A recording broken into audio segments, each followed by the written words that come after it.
पदागी नामे आता कोरा ठूठा टोली पोस्ट महादेव चगरी थाना भरनो जिला गुमला राज्य झारखंड। जय धर्मेश। खड़ा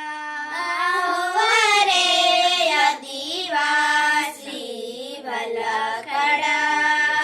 हुआ रे आदिवासी सर नकी ना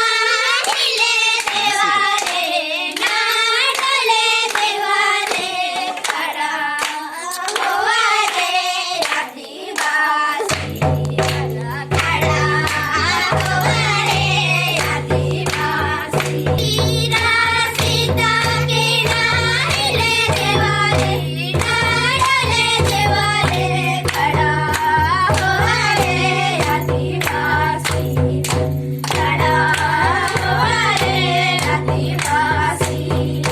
पकड़ू लाता के ना हिले देवारे ना डले देवारे खड़ा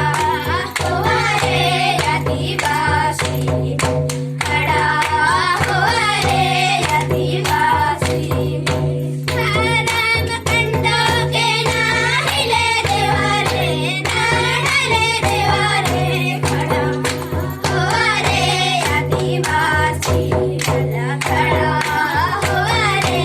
आदिवासी धर्म कंडों